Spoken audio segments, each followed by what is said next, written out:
Hi hello welcome to my channel. ಈ ಒಂದು ಕತೆ ತುಂಬ ಇಂಟ್ರೆಸ್ಟಿಂಗ್ ಆಗಿದೆ. ಸ್ವಲ್ಪನೂ ಸ್ಕಿಪ್ ಮಾಡಿದೆ ನೋಡಿ. ನಿನ್ನ ನಂಬಿದೆ. ನಮಿತಾ ಚೆಲುವೆ. ಅವಳು LLB ಮಾಡುತ್ತಿದ್ದಳು. ಅವಳಿಗೆ ಸಂಗೀತದ ಹುಚ್ಚು. ಅಂತೆಯೇ ಬಿಡುವಿದ್ದಾಗ ಸಂಗೀತ ಕ್ಲಾಸಿಗೆ ಹೋಗುತ್ತಿದ್ದಳು. ಅಲ್ಲಿ ನಳಂದ ತಬಲಾ ಕಲಿಯಲು ಬರುತ್ತಿದ್ದ. ನಮಿತಾ ಹಾಡುವುದನ್ನು ಆಗಾಗ ಕೇಳಿ ಸಂತೋಷ ಪಡುತ್ತಿದ್ದ. ಆಕಸ್ಮಿಕ ಆ ದಿನ ಸಂಗೀತ ಟೀಚರ್ ನಳಂದನನ್ನು ನಮಿತಾ ಹಾಡಿಗೆ ತಬಲಾ ನುಡಿಸಲು ಹೇಳಿದರು. ನಮಿತಾ ಹಾಡಿದಳು. ನಳಂದ ತಬಲಾ ಬಾರಿಸಿದ. ಈ ಪ್ರಸಂಗದಲ್ಲಿ ಅವಳು ತನ್ಮಯಳಾಗಿ ಹಾಡುವುದನ್ನು ಕಂಡ ನಳಂದ ಅವಳನ್ನು ತುಂಬು ಹೃದಯದಿಂದ ನೋಡುತ್ತಾ ತನ್ಮಯನಾಗಿ ತಬಲಾ ಬಾರಿಸಿದ್ದ. ಹಾಡು ಮುಗಿಯುತ್ತಿದ್ದಂತೆ ಇಬ್ಬರೂ ಹೊರಗೆ ಬಂದರು. ದೂರದಿಂದ ಆಗಾಗ ನೋಡಿ ಅವಳ ಸೌಂದರ್ಯವನ್ನು ಸವಿಯುತ್ತಿದ್ದ ನಳಂದಾಗೆ ಇವತ್ತು ಅವಳನ್ನು ಮಾತನಾಡಿಸುವ ಅವಕಾಶ ಬಂದಿತ್ತು. ಅಂತೆಯೇ, ನಮಿತಾ, ನೀವು ತುಂಬ ಮಧುರವಾಗಿ ಹಾಡುತ್ತೀರಿ. ನಿಮ್ಮ ವಾಯ್ಸ್ ತುಂಬ ಸುಂದರವಾಗಿದೆ ಎಂದ.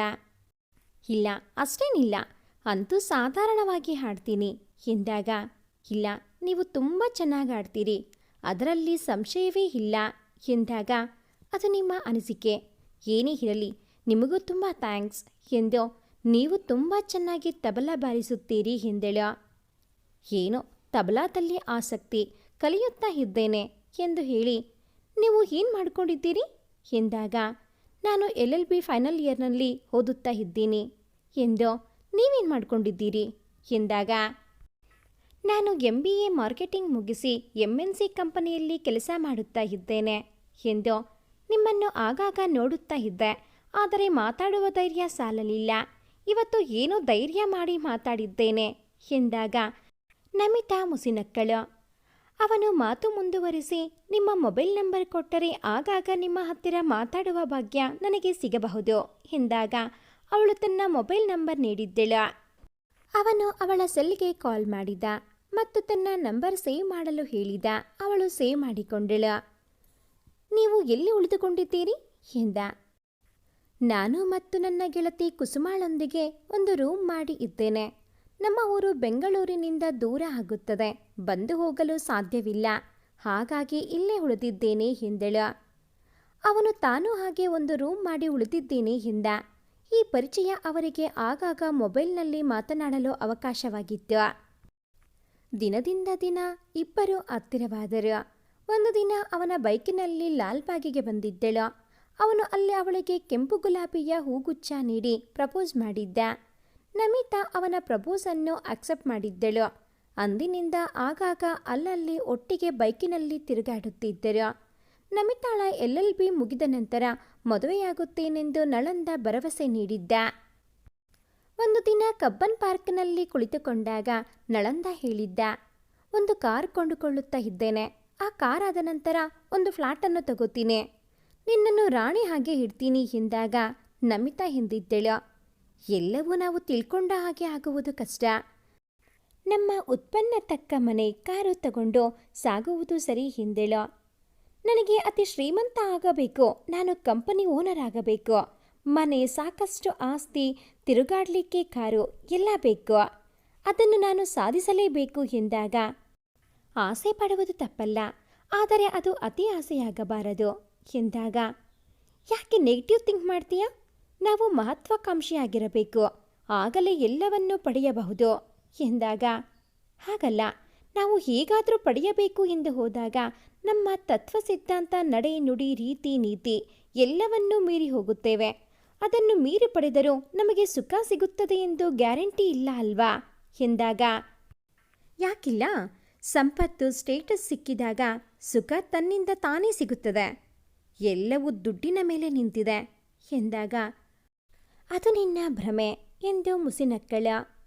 ಹಾಗಾದರೆ ನಿನಗೆ ಶ್ರೀಮಂತ ಆಗಬೇಕೆಂದು ಅನಿಸಲ್ವಾ ಎಂದಾಗ, ಎಲ್ಲರಿಗೂ ಶ್ರೀಮಂತ ಆಗಬೇಕೆಂದು ಅನಿಸುವುದು ಸಹಜ, ಆದರೆ ತನ್ನಿಂದ ತಾನೇ ಶ್ರೀಮಂತಿಕೆ ಬಂದರೆ ತೊಂದರೆ ಇಲ್ಲ, ಅದನ್ನು ಅನಾಚಾರದಲ್ಲಿ ಪಡೆಯುವುದು ನನಗೆ ಸರಿ ಅನಿಸಲ್ಲ. ನಿನಗೆ ಒಳ್ಳೆ ಜಾಬ್ ಇದೆ, ನಾನು LLB ಮುಗಿಸಿದ ನಂತರ ಜಾಬಿಗೆ ಹೋಗಬಹುದು, ಇಲ್ಲ ಲಾ ಪ್ರಾಕ್ಟೀಸ್ ಮಾಡಬಹುದು, ಹೇಗೂ ತಕ್ಕ ಮಟ್ಟಿಗೆ ಸಂಪಾದನೆಯಾಗುತ್ತದೆ, ನಾವು ಸುಖವಾಗಿರಲು ಏನೂ ತೊಂದರೆ ಇರಲ್ಲ. ಅತಿ ಆಸೆ ಮಾಡಿ ಕಷ್ಟದಲ್ಲಿ ಬೀಳುವುದು ಸರಿ ಅನಿಸಲ್ಲ ಎಂದಳು. ಈ ಮಾತಿನ ಬರದಲ್ಲಿ ಮರೆತೇ ಬಿಟ್ಟೆ, ನನಗೆ ಒಂದು ಸಾಫ್ಟ್ವೇರ್ ಕಂಪನಿಗೆ ನಿನ್ನೆ ಇಂಟರ್ವ್ಯೂ ಇತ್ತು. ಇಂಟರ್ವ್ಯೂ ತುಂಬ ಚೆನ್ನಾಗಾಗಿದೆ. ನಾನು 24 ಲಕ್ಷ ಪ್ಯಾಕೇಜ್ ಡಿಮ್ಯಾಂಡ್ ಮಾಡಿದ್ದೇನೆ. ಸಿಕ್ಕರೆ ಹೋಗುತ್ತೇನೆ ಎಂದ. ಇಲ್ಲಿಯಕ್ಕಿಂತ ಡಬಲ್ ಪ್ಯಾಕೇಜ್ ಕೊಡಲು ಅವರು ಒಪ್ಪುತ್ತಾರಾ? ಒಪ್ಪಿದ್ರೆ ಹೋಗುವುದು, ಇಲ್ದಿದ್ರೆ ಬಿಡೋದು ಎಂದಾಗ, ದೇವರ ದಯೆಯಿಂದ ನಿನಗೆ ಸಿಗಲಿ ಎಂದಾಗ ಅವನಿಗೆ ಮೇಲಿಂದ ಮೆಸೇಜ್ ಫೋನಿನಲ್ಲಿ ಬಂದಿತ್ತು. ಮೇಲ್ ತೆಗೆದು ನೋಡಿದ ಅವನು, ನಮಿತಾ, ನಿಜವಾಗಿ ನೀನು ತುಂಬ ಅದೃಷ್ಟವಂತೆ. ನಿನ್ನ ಹತ್ತಿರ ಮಾತನಾಡುವಾಗಲೇ ಆ ಕಂಪನಿ ನನ್ನ ಆಫರ್ ಒಪ್ಪಿ ಅಪಾಯಿಂಟ್ಮೆಂಟ್ ಆರ್ಡರ್ ಕಳಿಸಿದ್ದಾರೆ. ಲವ್ ಯು ನಮಿತಾ ಎಂದು ಅವಳನ್ನು ಅಪ್ಪಿಕೊಂಡ. ನಮಿತಾಳಿಗೂ ತುಂಬ ಸಂತೋಷವಾಗಿತ್ತು. ದೇವರನ್ನು ಕೈ ಮುಗಿದುಕೊಂಡಿದ್ದಳು. ಆದರೆ ನಮಿತಾ, ನಾನು ಮುಂಬೈನಲ್ಲಿ ಕೆಲಸ ಮಾಡಬೇಕಾಗುತ್ತದೆ. ನಿನ್ನನ್ನು ಬಿಟ್ಟು ನಾನು ಮುಂಬೈಗೆ ಹೋಗಬೇಕು ಎಂದಾಗ, ಅಂತಹ ಆಫರ್ ಯಾರಾದರೂ ಬಿಡ್ತಾರಾ? ಹೋಗಿ, ತೊಂದರೆ ಇಲ್ಲ. ಫೋನಿನಲ್ಲಿ ಮಾತಾಡಿ. ನನ್ನ ಶಿಕ್ಷಣ ಮುಗಿದ ಕೂಡಲೇ ನಮ್ಮ ತಂದೆಯ ಹತ್ತಿರ ಮಾತನಾಡಿ ನಾನು ಮದುವೆಯಾಗಿ ಮುಂಬೈ ಬರುತ್ತೇನೆ ಎಂದಳು. ಅವನು ಆಯಿತು, ಹಾಗಾದರೆ ನಾನು ಆ ಕಂಪನಿಗೆ ಜಾಯಿನ್ ಆಗ್ತೇನೆ ಎಂದ. ನಳಂದ ಆ ಕಂಪನಿಗೆ ಜಾಯಿನ್ ಆಗಿದ್ದ. ಹೀಗೆ ಸ್ವಲ್ಪ ದಿನ ಕಳೆಯಿತು. 1 ವರ್ಷದ ನಂತರ ಈ ಮತ್ತೆ ಇಬ್ಬರಲ್ಲೂ ಆತ್ಮೀಯತೆ ಹೆಚ್ಚಾಗಿತ್ತು. ತನ್ನನ್ನು ಸೇಫ್ ಆಗಿ ತಂದು ಮುಟ್ಟಿಸಿದ್ದಕ್ಕೆ ತುಂಬ ಉಪಕಾರವಾಯಿತು ಎಂದು ತನೀಶ್ನಿಗೆ ಹೇಳಿದಳು. ಹಾಗೇನಿಲ್ಲ, ಇಂತಹ ಪ್ರಸಂಗದಲ್ಲಿ ನಾನಲ್ಲದೆ ಬೇರೆ ಯಾರಿದ್ರೂ ನಿಮಗೆ ಸಹಾಯ ಮಾಡುತ್ತಿದ್ದರು. ಆದರೂ ನಿಮ್ಮ ತರಹ ಸಾಧ್ಯವಿಲ್ಲ. ತುಂಬ ಥ್ಯಾಂಕ್ಸ್ ಎಂದಳು. ಎಲ್ಲ ಥ್ಯಾಂಕ್ಸ್ನಲ್ಲೇ ಮುಕ್ತಾಯ ಮಾಡ್ತೀರಾ, ಇಲ್ಲ ಏನಾದರೂ ಪಾರ್ಟಿ ಕೊಡ್ತೀರಾ ಎಂದಾಗ, ಹಾಂ ಕೊಡ್ತೀನಿ. ಡ್ರಿಂಕ್ಸ್ ಪಾರ್ಟಿ ಕೊಡಲ್ಲ, ನನಗೆ ಕುಡಿಯುವ ಅಭ್ಯಾಸ ಇಲ್ಲ ಎಂದಳು. ಅವನು, ನನಗೂ ಇಲ್ಲ, ಒಳ್ಳೆ ನಾನ್ ವೆಜ್ ಪಾರ್ಟಿ ಕೊಟ್ಟರೆ ಸಾಕು ಎಂದನು. ಖಂಡಿತ ಕೊಡ್ತೀನಿ ಎಂದಳು. ಇಬ್ಬರು ಸಾವಿನ ದವಡೆಯಿಂದ ತಪ್ಪಿಸಿಕೊಂಡು ಪ್ರೇಮಿಗಳಾಗಿ ಬಿಟ್ಟರು. ತನೀಶನ ಪ್ರೀತಿಯಲ್ಲಿ ಅವಳು ನಳಂದನನ್ನು ಸಂಪೂರ್ಣ ಮರೆತು ಬಿಟ್ಟಳು. ಆದರೆ ನಳಂದ ಅವಳನ್ನು ದಿನನಿತ್ಯ ನೆನಪು ಮಾಡಿಕೊಳ್ಳುತ್ತಿದ್ದ. ಅವನಿಗೆ ತಾನು ಮಾಡಿದ್ದು ತುಂಬ ತಪ್ಪು ಎನಿಸಿತ್ತು. ಆದರೆ ಕಾಲ ಮಿಂಚಿತ್ತು. ಈ ಕಡೆ ತನೀಶಾ ಮತ್ತು ನಮಿತಾಳ ಎಂಗೇಜ್ಮೆಂಟ್ ಮುಗಿದಿತ್ತು. ಬೆಂಗಳೂರಿಗೆ ಬಿಸ್ನೆಸ್ ಬೆಳೆಸಬೇಕೆಂದು ಸುರಭಿ ಅಂದುಕೊಂಡಳು. ಹಾಗಾಗಿ ತಮ್ಮ ತರಹ ಕಂಪನಿಯೊಂದಿಗೆ ಟೈಅಪ್ ಮಾಡುವ ವಿಚಾರ ಇಟ್ಟುಕೊಂಡು ತಾನು ಮತ್ತು ನಳಂದ ಹೋಗಿ ಮಾತಾಡಿ ಬರುವ ಎಂದಳು. ಇಬ್ಬರು ಬೆಂಗಳೂರಿಗೆ ಹೊರಟರು. ಆ ಕಂಪನಿ ಸ್ಟಾರ್ಟಪ್ ಕಂಪನಿಯಾಗಿತ್ತು. ಅವರಿಗೂ ಮಾರ್ಕೆಟಿಂಗ್ ಸಮಸ್ಯೆ ಇತ್ತು. ಅವರಿಗೂ ಇಂಟರ್ನ್ಯಾಷನಲ್ ಮಾರ್ಕೆಟ್ ಮಾಡುವ ಮನಸ್ಸಿತ್ತು. ಇವರು ಬಂದಾಗ ಅವರು ಸಂತೋಷಪಟ್ಟರು. ಆ ಕಂಪನಿ ಮ್ಯಾನೇಜರ್ ತನೀಶ್ ಮತ್ತು ಕಂಪನಿ ಮಾಲೀಕರು ಇವರೊಂದಿಗೆ ಚರ್ಚೆ ಮಾಡುವಾಗ ತನೀಶನ ಅಂದ ಚಂದ ಅಲ್ಲದೆ ಅವನ ಕಾರ್ಯವೈಖರಿ ಕಂಡು ಸುರಭಿಗೆ ಬಹಳ ಇಂಪ್ರೆಸ್ ಆದಳು. ಒಮ್ಮೆಲೆ ಸುರಭಿ, ನಿಮ್ಮ ಕಂಪನಿ ಸೇಲ್ ಮಾಡುವ ವಿಚಾರ ಇದ್ರೆ ನಾವು ರೆಡಿ ಇರ್ತೀವಿ ಎಂದಳು. ಮಾಲೀಕನಿಗೆ ಹಲವಾರು ಕಂಪನಿ ಇತ್ತು. ಅಲ್ಲದೆ ಅವನು ಬೇರೆ ರಾಜ್ಯದವನಾಗಿದ್ದ. ಈ ಕಂಪನಿ ಮಾತ್ರ ಬೆಂಗಳೂರಿನಲ್ಲಿ ಇತ್ತು. ಅವರಿಗೂ ಇಲ್ಲಿ ಬಂದು ಹೋಗಿ ಬರುವ ಓಡಾಟ ಮಾಡುವುದು ಕಷ್ಟವಾಗಿತ್ತು. ಅವನು ಒಂದು ಆಫರ್ ಹೇಳಿದ. ಅದಕ್ಕೆ ಚವಕಾಶಿ ಮಾಡಿ ಸುರಭಿ ಅವನ ಆಫರಿಗೆ ಒಪ್ಪಿಬಿಟ್ಟಳು. ಅವಳು ತನೀಶ್ಗೋಸ್ಕರ ಆ ಕಂಪನಿ ಕೊಂಡಳು. ಟ್ರಾನ್ಸ್ಫರ್ ಪ್ರೊಸೀಜರ್ ಮುಗಿಸಲು ತನೀಶನಿಗೆ ಮುಂಬಯಿ ಬರಲು ಹೇಳಿದಳು. ನಳಂದನಿಗೆ ಸುರಭಿ ತನೀಶನೊಂದಿಗೆ ಮಾತಾಡುವ ವೈಖರಿ ಕಂಡು ಸ್ವಲ್ಪ ಸಂಶಯವಾಯಿತು. ತನೀಶನ ಪರಿಚಯವಿರದೆ ಅವನೊಂದಿಗೆ ಅಷ್ಟೊಂದು ಆತ್ಮೀಯತೆ ತೋರಿಸುವ ಅಗತ್ಯವೇನು ಅನಿಸಿತು. ಅವನು ಮುಂಬಯಿ ಬಂದಾಗ ಅವನನ್ನು ಬಿಸ್ನೆಸ್ ನೆಪ ಮಾಡಿ ಊರೂರು ತಿರುಗಿದಳು. ಸಂಜೆ ಅವನಿಗೆ ಪಬ್ಗೆ ಬರಲು ಹೇಳಿದ್ದಳು. ಅವನು, ಇಲ್ಲ ಮೇಡಮ್, ತನಗೆ ಅಂತಹದ್ದೆಲ್ಲ ಹಿಡಿಸಲ್ಲ. ನನ್ನ ಹುಡ್ಬಿಗೆ ಅದೆಲ್ಲ ಸೇರಲ್ಲ ಎಂದಾಗ, ಏನು, ಮದುವೆಗೆ ಮೊದಲೇ ಅವಳು ನಿಮ್ಮನ್ನು ನಿಯಂತ್ರಣ ಮಾಡ್ತಾಳ? ಅಂದಮೇಲೆ ಮದುವೆ ನಂತರ ನಿಮ್ಮ ಗತಿ ಹದೋಗತಿ ಎಂದು ನಕ್ಕಳು. ಸುಮ್ಮನೆ ಜೋಕ್ ಮಾಡಿದೆ, ಬೇಸರ ಮಾಡ್ಕೋಬೇಡಿ. ನಿಮ್ಮ ಹುಡ್ಬಿ ಹೆಸರೇನು ಎಂದಳು. ಅವಳ ಹೆಸರು ನಮಿತಾ ಎಂದ ತನೀಶ್. ನಿಮ್ಮ ಹುಡ್ಬಿ ಫೋಟೋ ಇದೆಯಾ ಎಂದಾಗ ಅವನು ಹೌದು ಎಂದ. ಅವನು ತನ್ನ ಮೊಬೈಲ್ನಲ್ಲಿದ್ದ ಫೋಟೋ ತೋರಿಸಿದ. ತನೀಶ್ ನಮಿತಾಳ ಜೊತೆ ನಿಂತ ಫೋಟೋ ನೋಡಿ, ಆ ಫೋಟೋ ನನಗೆ ಸೆಂಡ್ ಮಾಡಿ ಎಂದಳು. ಅವನಿಗೆ ಅವನ ಮಾತ್ರ ಫೋಟೋ ಕೇಳುವುದು ಸರಿಯಾಗುವುದಿಲ್ಲ ಎಂದು ಅವಳೊಂದಿಗೆ ಇದ್ದ ಫೋಟೋ ಪಡೆದಿದ್ದಳು. ಅವಳ ಫೋಟೋ ನೋಡುವಾಗ ಆ ಫೋಟೋ ಎಲ್ಲೋ ನೋಡಿದ ನೆನಪಾಗಿತ್ತು. ನೆನಪು ಮಾಡಿದಾಗ ನಳಂದ ಮೊಬೈಲ್ ಗ್ಯಾಲರಿಯಲ್ಲಿ ಇತ್ತು. ಅವನು ಆ ಫೋಟೋ ನೋಡಿದಾಗ ನನ್ನ ಕಾಲೇಜ್ ಮೇಟ್ ಎಂದು ಹೇಳಿಕೊಂಡಿದ್ದ. ನಂತರ ಆ ಫೋಟೋ ಅವನ ಮೊಬೈಲ್ನಲ್ಲಿ ಇರಲಿಲ್ಲ. ಅವಳಿಗೆ ಅವಳ ಫೋಟೋ ಅವನ ಲ್ಯಾಪ್ಟಾಪ್ನಲ್ಲಿ ಇರಬಹುದೆಂದು ಅನಿಸಿಕೊಂಡು ಅವನು ಹೊರ ಹೋದಾಗ ಅವನ ಲ್ಯಾಪ್ಟಾಪ್ ಓಪನ್ ಮಾಡಿದಳು. ಅವನ ಕೆಲವು ಫೋಲ್ಡರ್ನಲ್ಲಿ ಪಾಸ್ವರ್ಡ್ ಕೊಟ್ಟರೆ ಮಾತ್ರ ಓಪನ್ ಆಗುತ್ತಿತ್ತು. ಇವಳಿಗೆ ಪಾಸ್ವರ್ಡ್ ಗೊತ್ತಿಲ್ಲದೆ ಓಪನ್ ಮಾಡಲು ಒದ್ದಾಡಿದಳು. ಆಗ ಅವಳಿಗೆ ನಮಿತಾಳ ಹೆಸರು ನೆನಪಾಗಿತ್ತು. ಅವಳು ನಮಿತಾ ಎಂದು ಹಾಕಿದಳು. ಅದು ಓಪನ್ ಆಗಲಿಲ್ಲ. ನಂತರ ತುಂಬ ಯೋಚಿಸಿ ನಮಿತಾ ಲವ್ ಯು ಎಂದು ಟೈಪ್ ಮಾಡಿದಾಗ ಆ ಫೋಲ್ಡರ್ ಓಪನ್ ಆಗಿತ್ತು. ಆ ಫೋಲ್ಡರ್ನಲ್ಲಿ ನಮಿತಾಳು ನಳಂದನೊಂದಿಗೆ ರೊಮ್ಯಾಂಟಿಕ್ ಆಗಿ ನಿಂತ ಹಲವು ಫೋಟೋಗಳಿದ್ದವು. ಅವಳು ಎಲ್ಲ ಫೋಟೋಗಳನ್ನು ತನ್ನ ಲ್ಯಾಪ್ಟಾಪಿಗೆ ಟ್ರಾನ್ಸ್ಫರ್ ಮಾಡಿಕೊಂಡಳು. ಅವಳಿಗೆ ತನೀಶನನ್ನು ಬಲೆ ಹಾಕಲು ಈ ಫೋಟೋಗಳನ್ನು ಅಸ್ತ್ರವಾಗಿ ಉಪಯೋಗಿಸಬೇಕೆಂದು ಇದ್ದಳು. ಈ ಫೋಟೋ ತನೀಶನಿಗೆ ಕಳುಹಿಸಿದರೆ ಅವನು ನಮಿತಾಳನ್ನು ದೂರ ಮಾಡುವುದು ಖಂಡಿತ ಎಂದುಕೊಂಡಳು. ಪ್ರಸಂಗಕ್ಕೆ ಇದನ್ನು ಉಪಯೋಗಿಸಬೇಕೆಂದು ಅಂದುಕೊಂಡಳು. ಆ ಕಂಪನಿಯಲ್ಲಿ ಸುರಭಿ ಡೈರೆಕ್ಟರ್ ಆಗಿ ಕೆಲಸ ಮಾಡುತ್ತಿದ್ದಳು. ಅವಳು ಅದೇ ಕಂಪನಿಯ ಓನರ್ ರವಿಶಾಸ್ತ್ರಿಯ ಏಕೈಕ ಮಗಳಾಗಿದ್ದಳು. ಸುರಭಿ ಅಮೆರಿಕಾದಲ್ಲಿ MS ಮಾಡಿ ಬಂದಿದ್ದಳು. ಅವಳು ತುಂಬ ಸೋಷಲ್ ಆಗಿದ್ದಳು.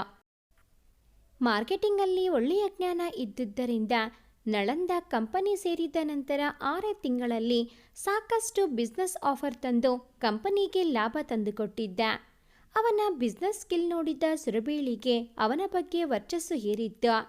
ದೊಡ್ಡದಾದ ಕಂಪನಿಯೊಂದಿಗೆ ಬಿಸ್ನೆಸ್ ಟೈಅಪ್ ಮಾಡುವಗೋಸ್ಕರ ಅಮೆರಿಕ ಹೋಗುವ ಪ್ರಸಂಗ ಬಂದಿತ್ತು. ನಳಂದನಿಗೆ ತುಂಬ ಖುಷಿಯಾಗಿತ್ತು. ಅವನು ನಮಿತಾಳೊಂದಿಗೆ ಸಂತೋಷವನ್ನು ಹಂಚಿಕೊಂಡಿದ್ದ. ಅವನೊಡನೆ ಸುರಭಿ ಹೊರಟಳು.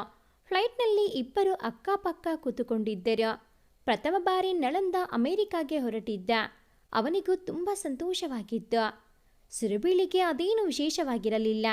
ಅದು ಅರಿತ ನಳಂದ ಸಂತೋಷವಾದರೂ ನಾರ್ಮಲ್ ಆಗಿ ಅವನು ಇದ್ದ. ಅಮೆರಿಕ ಇಳಿದು ಕಂಪನಿಗೆ ಇಬ್ಬರು ಹೋದರು.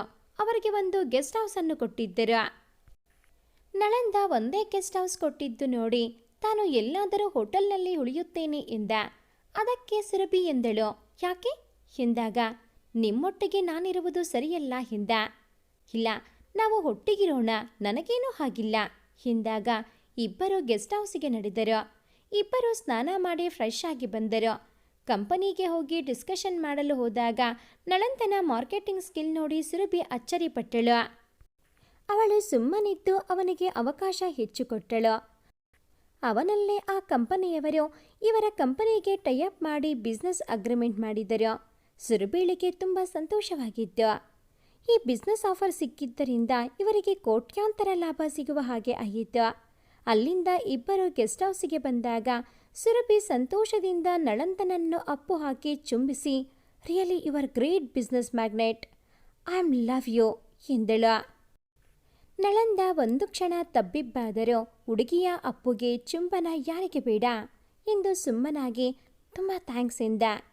ನಮ್ಮ ಕಂಪನಿಗೆ ನಿನ್ನಂತಹ ಮಾರ್ಕೆಟಿಂಗ್ ಮ್ಯಾಗ್ನೆಟ್ ಇದ್ದರೆ ನಾವು ಬಿಲಿನಿಯರ್ ಆಗುವುದು ನಿಶ್ಚಿತ ಎಂದು ಪುನಃ ಅವನನ್ನು ತಬ್ಬಿಕೊಂಡು ಕುಣಿದಳು ಮತ್ತು ನಳಂದನನ್ನು ಪ್ರಪೋಸ್ ಮಾಡಿದಳು. ಇಂತಹ ದೊಡ್ಡ ಕಂಪನಿ ಮಾಲೀಕನ ಮಗಳು ಪ್ರಪೋಸ್ ಮಾಡುವಾಗ ಅವನಿಗೆ ಇಲ್ಲ ಹೇಳಲು ಮನಸ್ಸು ಒಪ್ಪಲಿಲ್ಲ. ಅವನು ಎಸ್ ಅಂತ ಹೇಳಿದ್ದ. ಇಬ್ಬರು ತುಂಬ ಅನ್ಯೋನ್ಯವಾಗಿ ಆ ದಿನ ಕಾಲ ಕಳೆದರೂ ಅವನು ಒಂದು ಕ್ಷಣ ನಮಿತಾಳನ್ನ ಮರೆತಿದ್ದ. ನಮಿತಾಳ ಮೆಸೇಜ್ ನೋಡಿ ಅವನಿಗೆ ಅವಳು ನೆನಪಾಗಿದ್ದಳು. ಆದರೆ ಅವನಿಗೆ ಅನಿಸಿತು, ನಮಿತಾ ಮಿಡಲ್ ಕ್ಲಾಸ್ ಹುಡುಗಿ, ಇನ್ನೂ ಓದುತ್ತಾ ಇದ್ದಾಳೆ. ಅಲ್ಲದೆ ಇವಳು ಕೋಟ್ಯಾಧೀಶ್ವರನ ಮಗಳು, ಕಾಣಲು ಸುಂದರವಾಗಿದ್ದಳು. ಅವಳೇ ತನ್ನನ್ನು ಒಪ್ಪಿದ್ದು ದೊಡ್ಡ ಪುಣ್ಯ ಎಂದುಕೊಂಡನು.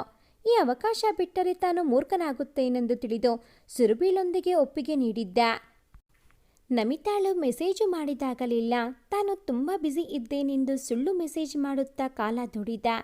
ಇಬ್ಬರು ಅಮೆರಿಕಾದಿಂದ ಇಳಿದು ಮನೆಯತ್ತ ನಡೆದರು. ಮರುದಿನ ಸುರಭಿಳ ತಂದೆ ರವಿಶಾಸ್ತ್ರಿ ಕಂಪನಿಗೆ ಬಂದು ನಳಂದನನ್ನು ಅಪ್ಪು ಹಾಕಿ ಕಂಗ್ರ್ಯಾಚುಲೇಷನ್ಸ್ ಎಂದು, ನಿನ್ನಂತಹ ಎಫಿಷಿಯೆಂಟ್ ಪರ್ಸನ್ ನಮಗೆ ಬೇಕಿತ್ತು, ನೀನು ಸಿಕ್ಕಿದ್ದೀಯಾ ಎಂದು ಸಂತೋಷವಾಗಿ ಕೈಕುಲುಕಿ ಹೇಳಿದರು. ನಳಂದನಿಗೆ ಸಂತೋಷವಾಗಿತ್ತು. ಮರುದಿನ ತಮ್ಮ ಮನೆಗೆ ಡಿನ್ನರಿಗೆ ಕರೆದರು. ಅವನಿಗೆ ತುಂಬ ಹರ್ಷವಾಗಿತ್ತು. ಸಂಜೆ ಅವರ ಮನೆಗೆ ನೀಟಾಗಿ ಡ್ರೆಸ್ ಮಾಡಿ ಅವರ ಮನೆಗೆ ಹೋದ. ಅಲ್ಲಿ ಸುರಭಿ ಅವನನ್ನೇ ದಾರಿ ಕಾಯುತ್ತಿದ್ದಳು. ಅವನು ಬಂದಾಗ ಅತಿ ಸಂತೋಷದಿಂದ ಬರಮಾಡಿಕೊಂಡಳು. ಅಷ್ಟರಲ್ಲಿ ರವಿಶಾಸ್ತ್ರಿ ಸಹ ಬಂದು ಅವನನ್ನು ಕೈಕುಲುಕಿ ಸಂತೋಷವನ್ನು ವ್ಯಕ್ತಪಡಿಸಿದರು. ರವಿಶಾಸ್ತ್ರಿ ಕಾಫಿ ಕುಡಿದಾದ ಮೇಲೆ ನಳಂದನನ್ನು ತನ್ನ ಮಗಳನ್ನು ಮದುವೆಯಾಗುತ್ತೀಯಾ ಎಂದು ಕೇಳಿದರು. ನಳಂದ ಸುರಭಿಯೊಳಗೆ ಒಮ್ಮೆ ನೋಡಿದ. ಅವಳು ಮುಗುಳ್ನಗೆ ಸೂಸಿದಳು. ಅವನು ತನ್ನದೇನೂ ಅಭ್ಯಂತರವಿಲ್ಲ, ಆದರೆ ನಾನು ಮಿಡಲ್ ಕ್ಲಾಸ್ ಕುಟುಂಬದವನು, ನಿಮಗೆ ನನ್ನೊಂದಿಗೆ ಸಂಬಂಧ ಮಾಡುವುದು ಸರಿಯಾಗಲಿಕ್ಕಿಲ್ಲ ಎಂದಾಗ ಸುರಭಿ ಅದೆಲ್ಲ ತಿಳಿದು ಒಪ್ಪಿದ್ದಾಳೆ. ನನಗೆ ಇವಳೊಬ್ಬಳೇ ಮಗಳು, ಅವಳ ಇಷ್ಟ ನನ್ನಿಷ್ಟ ಎಂದರು. ನಳಂದ ಹಾಗಾದರೆ ಮದುವೆಗೆ ನನ್ನ ಒಪ್ಪಿಗೆ ಇದೆ ಎಂದನು. ಇಬ್ಬರ ಮದುವೆ ಗ್ರ್ಯಾಂಡ್ ಆಗಿ ನಡೆದು ಹೋಯಿತು. ನಳಂದನು ನಮಿತಾಳಿಗೆ ತನ್ನ ಮದುವೆ ಆಮಂತ್ರಣ ಪತ್ರ ಕಳುಹಿಸಿದ್ದ.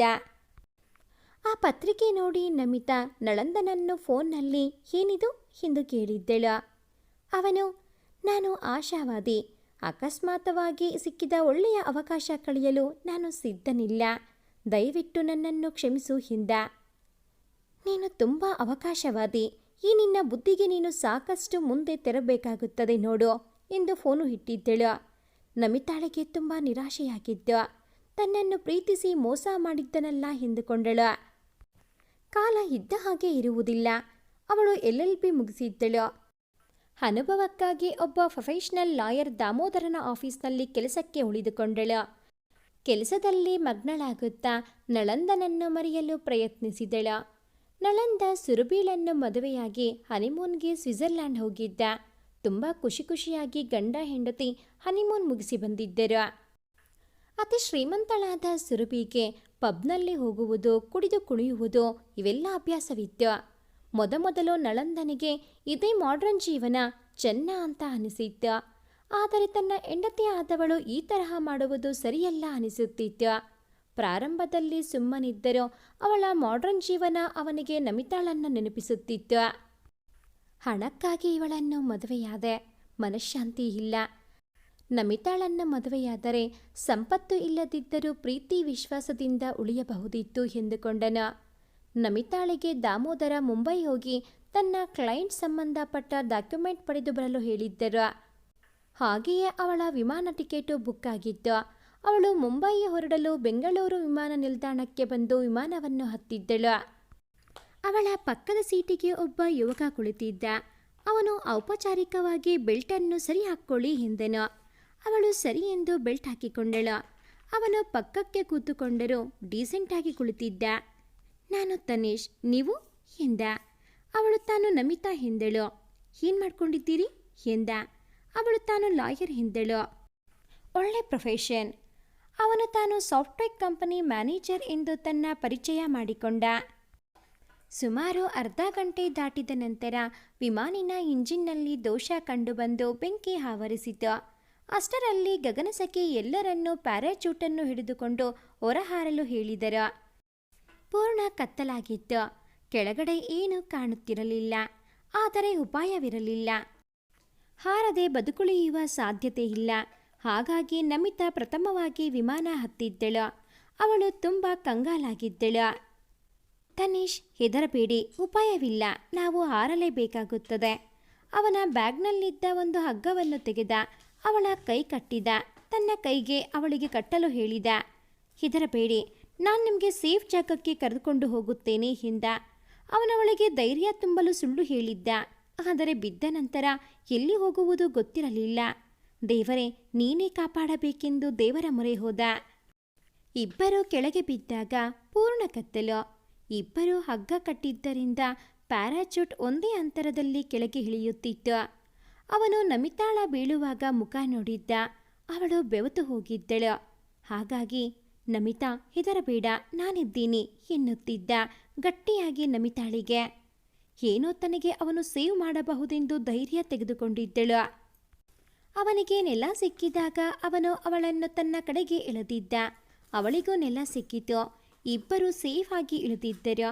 ಆದರೆ ಇಳಿದ ಜಾಗದಲ್ಲಿ ತುಂಬ ಕತ್ತಲಿತ್ತು. ಅವನು ಕಿಸೆಯಿಂದ ಮೊಬೈಲ್ ತೆಗೆದು ಲೈಟ್ ಆನ್ ಮಾಡಿ ನೋಡಿದ. ಅದೊಂದು ಕಾಡಾಗಿತ್ತು. ಸುತ್ತಮುತ್ತ ಏನೂ ಕಾಣುತ್ತಿರಲಿಲ್ಲ. ಜನ ನಡೆದದ್ದು ಸಣ್ಣ ಕಿರುದಾರಿಯೊಂದು ಕಂಡಾಗ ಅವನು ಅವಳನ್ನು ಕೈ ಹಿಡಿದು ಆ ದಾರಿಯಿಂದ ಕರೆದುಕೊಂಡು ಬಂದ. ಕೊನೆಯಲ್ಲಿ ಅವರಿಗೆ ಒಂದು ಮಣ್ಣಿನ ರಸ್ತೆ ಸಿಕ್ಕಿತು. ಗೂಗಲ್ನಲ್ಲಿ ಆ ಏರಿಯಾ ಯಾವುದೆಂದು ಗುರುತಿಸಿದ. ಆದರೆ ಅದು ಸಮೀಪದ ಹಳ್ಳಿಯಿಂದ 20 ಕಿಲೋಮೀಟರ್ ದೂರದಲ್ಲಿತ್ತು. ಮಧ್ಯದಲ್ಲಿ ವಾಹನ ಸಿಗುವ ಸಾಧ್ಯತೆ ಇಲ್ಲ. ಯಾಕೆಂದರೆ ಅದು ಒಳಗಡೆ ರಸ್ತೆಯಾಗಿತ್ತು. ಹಾಗೋ ಹೀಗೋ 2 ಕಿಲೋಮೀಟರ್ ನಡೆದಾಗ ರಾತ್ರಿ 11 ಗಂಟೆಯಾಗಿತ್ತು. ಅಲ್ಲಿ ಒಂದು ಸಣ್ಣ ಬಸ್ ತಂಗುದಾಣವಿತ್ತು.